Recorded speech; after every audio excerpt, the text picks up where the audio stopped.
I don't know what the weakness is supposed to be of this character anymore. Let's pretend Hwoarang never existed, and then he releases in this current state, in Tekken 8, like a new character, everyone would lose their fucking minds. Because he's so impossible to deal with. I can't even fathom what it must be like being new to this game and playing against Hwoarang and just getting completely bewildered by what he's doing.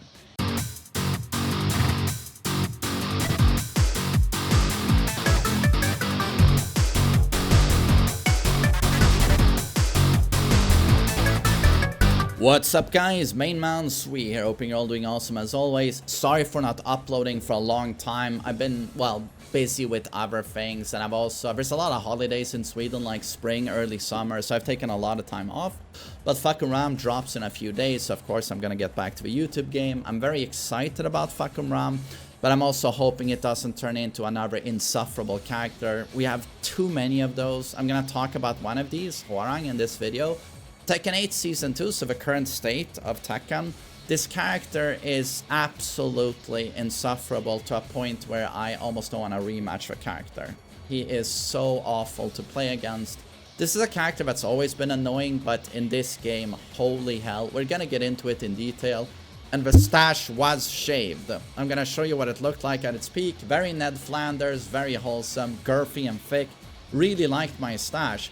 But I gotta say, I don't know how you stash guys do it, or those of you who have beards year long. Like, when you eat and it gets messy and shitty and you have food all over your stash and you gotta clean it out all the time, how the hell do you put up with that? But also, I actually had no clue I could grow a stash like that.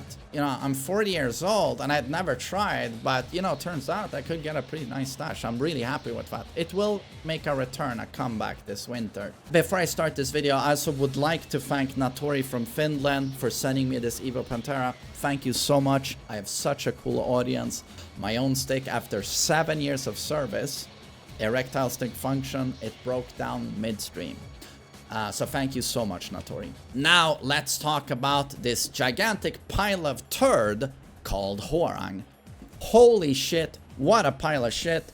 I'm gonna get into it, how he has now infinite pressure, he has infinite defense, he has game-breaking lows, he's the god of lag, he abuses a bad netcode like no other character, and he also has no weaknesses now. They've patched it all out, and his new moves give me brain cancer, quite literally. So what do we mean when we say infinite pressure? This has characters ever since he dropped Tekken 3 in what, 98? I still remember playing, I'm 40 years old, I was there for Tekken 1. Still remember when Tekken 3 dropped and I played it with friends and everyone just immediately fucking hated this character. And everyone kind of saw this guy as a cheat code, the legal cheat, and also Eddie. Like, people just hated those characters. And it's because they spam a lot. They press a lot of buttons, and typically, pressing a lot, it has a lot of weaknesses. But with Hwoarang, holy shit, he takes spam to the next level. You gotta understand with Tekken that characters are allowed to do wildly different things. Like, Xiaoyu plays her own Tekken. King, I mean, you thought you knew how throws work in this game? King, the wrestler, game-breaking throws. He throws like no other character. Like, characters are allowed in Tekken to do vastly different things and almost break the rules of the game. It's not like Street Fighter and Virtua Fighter where everyone sort of obeys by the same code and principles.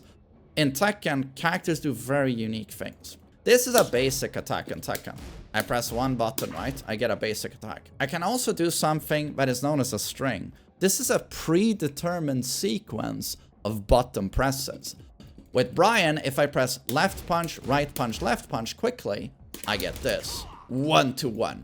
Or I can do 4 hits if I do 3-2-1-2, like this. The way strings work in Tekken is that they typically leave you at a position of disadvantage when they're guarded.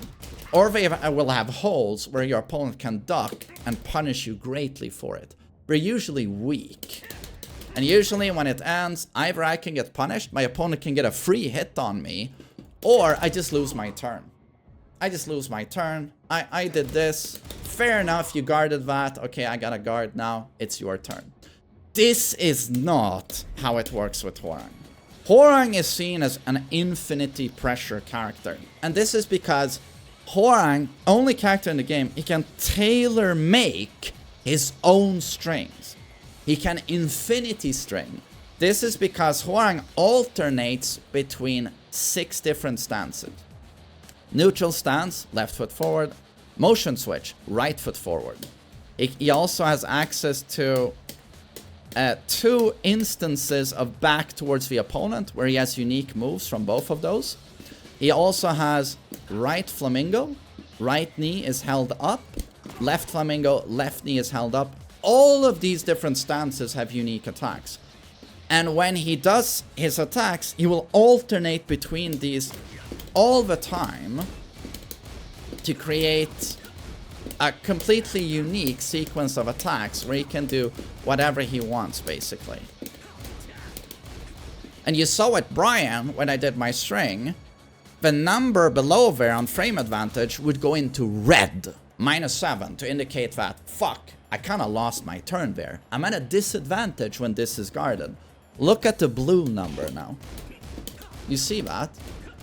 Not only is it blue, but it goes quite high as well.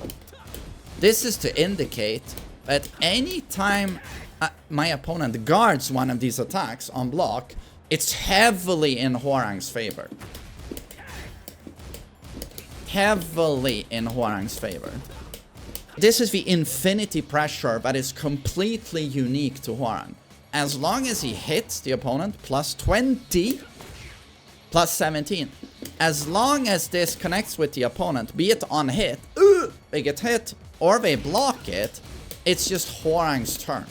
Always Hwoarang's turn.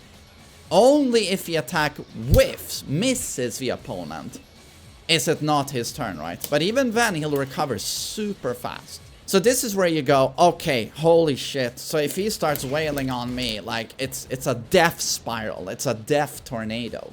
But that means if I start swinging on him, his defense can't be that good, right? Well, that's where you would make your second biggest mistake. Because this guy has defense. If you miss any attack against Hwoarang, he will do this, and you go airborne. So combo starter, a launch. You can't miss any attack against Hwoarang. Right. If you try to press into him, he has a parry.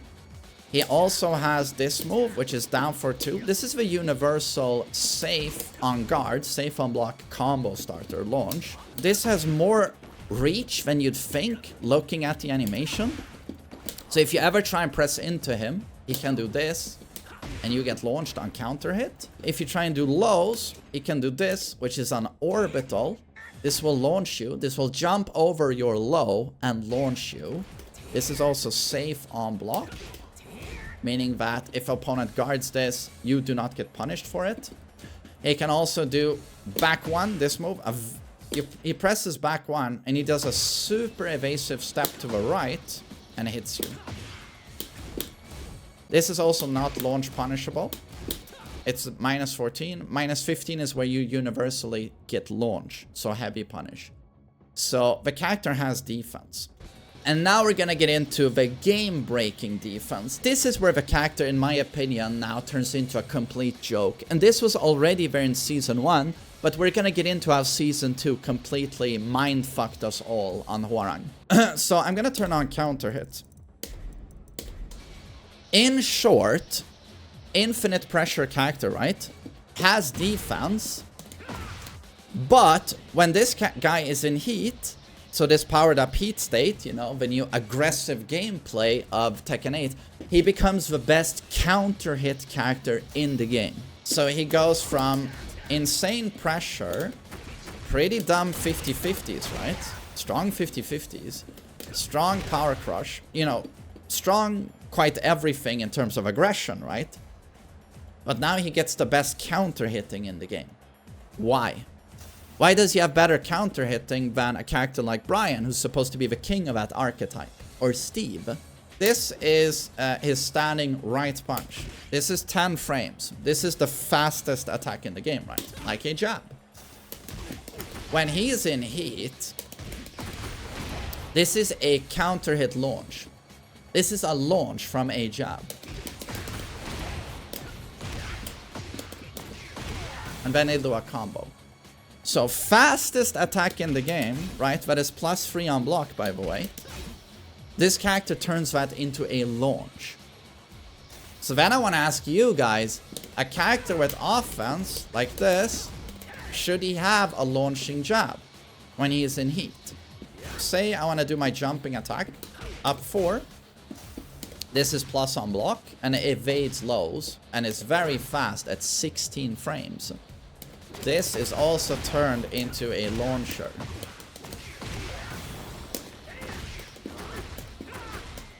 Also note the wall travel and note the damage. Forward 4, which is +8 on block. Oh, +9, +10, +9. Is also turned into a counter hit launcher.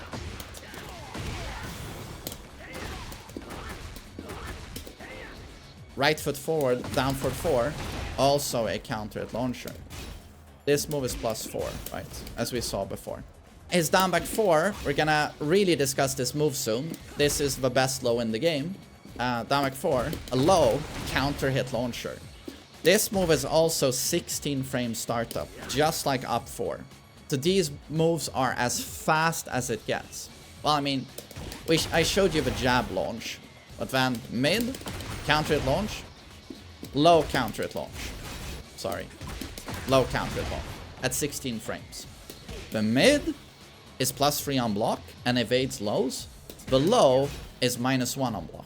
This is game-breaking stuff. And again, having a jab launch, this is defense. This just adds to the character's defense. When Hwoarang is in heat state, he can do whatever he wants in terms of pressuring you. And also, you are not allowed to press into him because jab death, right? You die from a jab. You also die from a low. What I'm about to show you is game-breaking.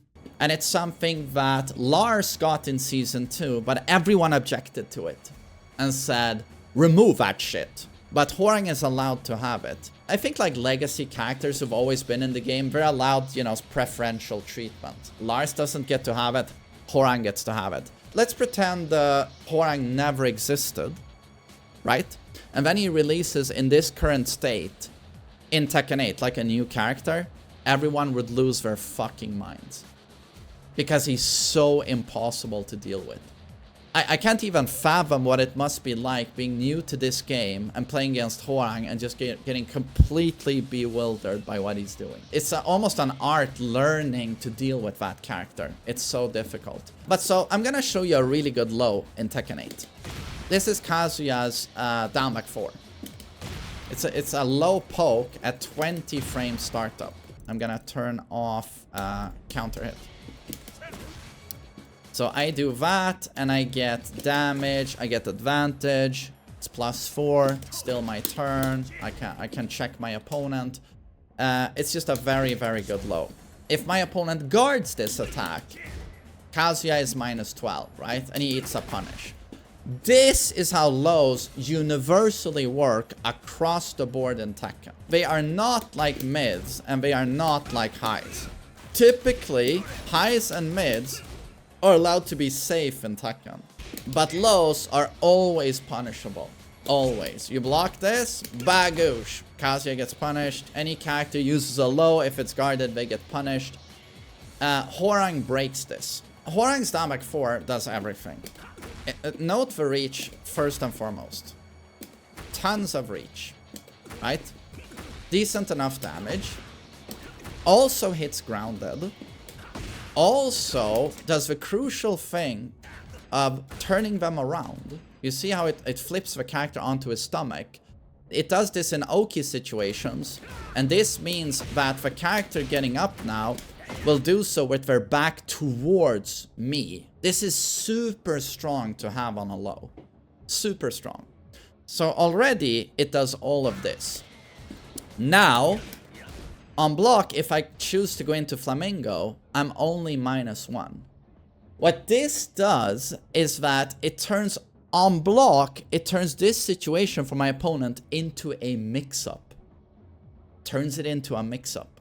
If he tries to punish me, which you would typically do when you block a low, I can blow him up. Due to I'm -1, But when I am in that right flamingo, with my right knee up, I have access to my flappy kicks. These are 8 frame startup. I'm -1 and then +8. That means my flappy comes out at 9 frames. So that will beat even my opponent doing a jab retaliation, right?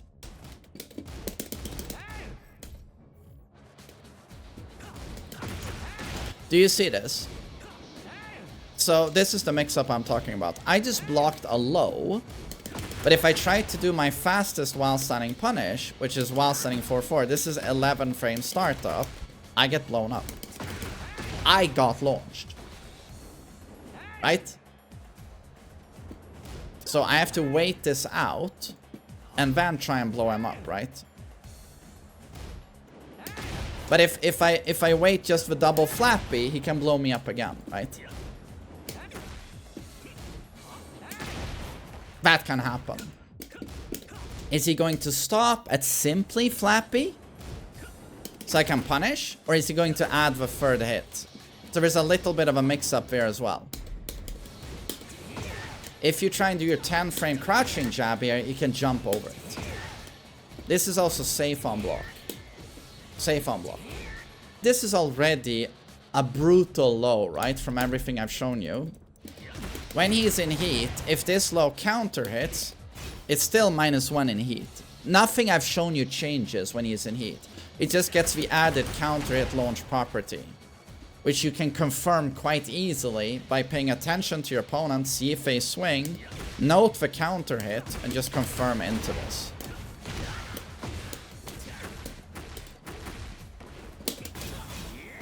With everything I showed you, add that counter hit launch property in heat, and tell me that's not the dumbest low in the game. And Hwoarang also has the low down 3-4. This is the one you see spammed all the time. If you've played against Hwoarang anything, you've seen them do this and do it again. Just over and over, right? It's a natural low high +14, and then you basically take the mix, right? You guess the mix. What's so obnoxious about this low is that it also has this problem where it can be very tricky to punish. It can do down 3-4 into power crush. Now I'm gonna try to punish. If I'm even slightly late, I get blown up, right? You see, you gotta be super fast. But if you want to launch him, it's so difficult. So this is how Hwoarang, even with lows that you block, it sort of puts you in a mix-up blender situation. And you also, of course, have a threat of a flappies here as well. Now, try to deal with this stuff when there's lag. Any lag, you know, and you're gonna drop that punish, you're gonna get blown up by flappy or the power crush. And then also, of course, he'll do the backlash. So this is homing, backlash. Homing, right? You see the homing trail. I can't sidestep it. It will also absorb my attacks, right? Because it's a power crush.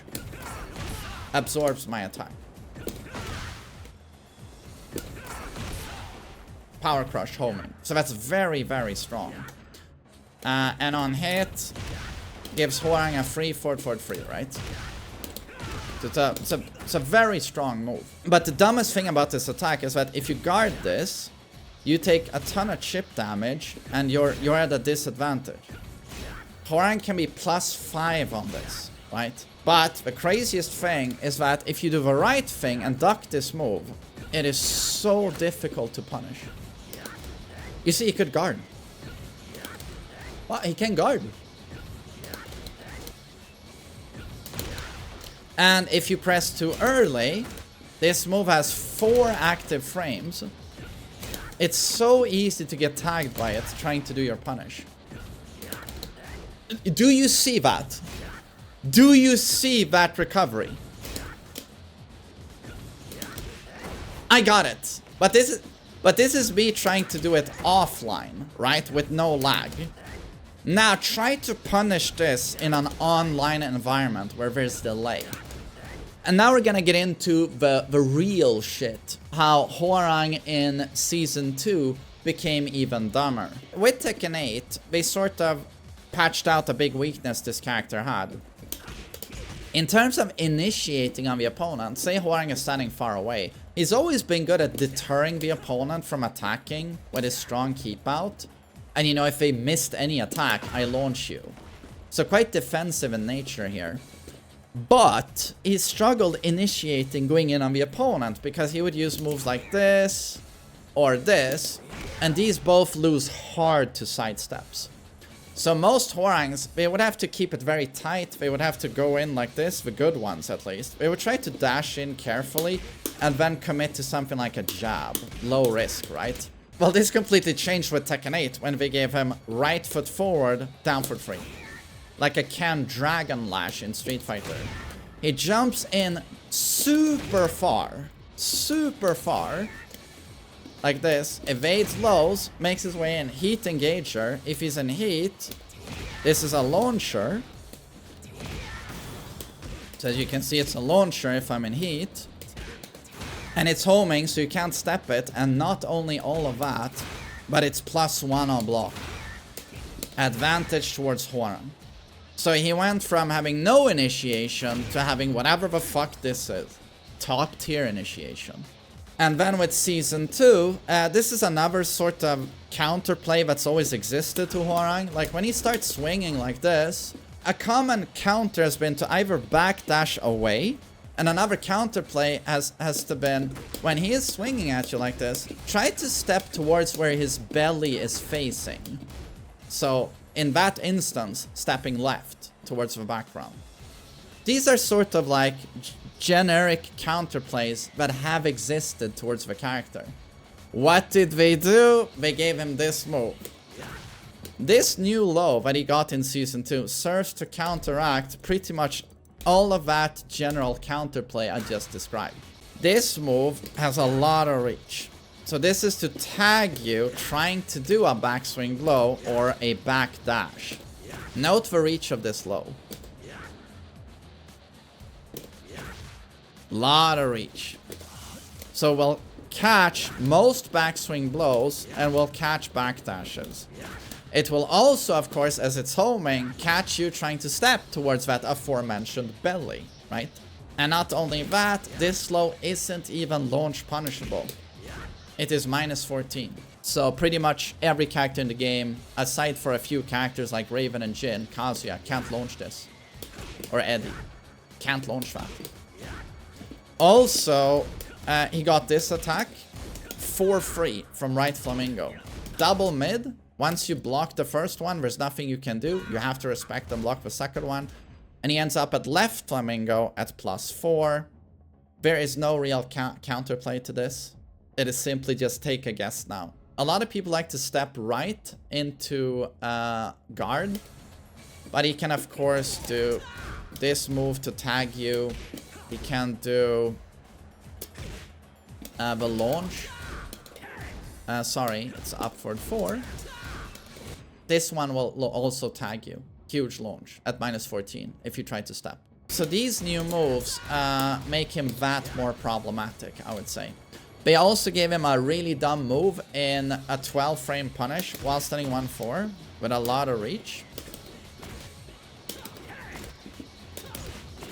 So this is while standing 1-4. This is mid, so you can't duck on block. Natural, right? +8 into right flamingo. He'll mix you off. But for some reason, if you guard this mid-mid sequence, not a mid-high, mid-mid, he's neutral on block. Neutral on block on a mid-mid natural. 12-frame startup. And this, of course, puts you in another situation where you have to respect the flappy, right? It's a mix-up. On block, it's a mix-up. So he can punish you with this, block any low, bam, bam. He'll do that. 30 damage into +8. But even if you block it, you're put in the blender.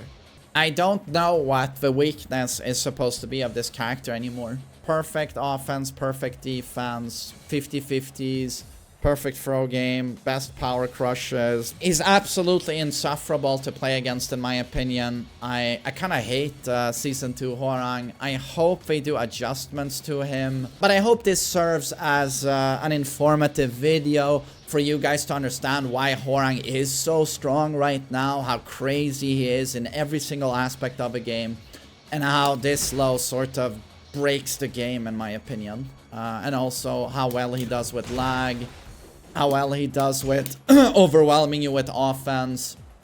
So, you know, I hope it was informative, and I hope you have a great day. Take care.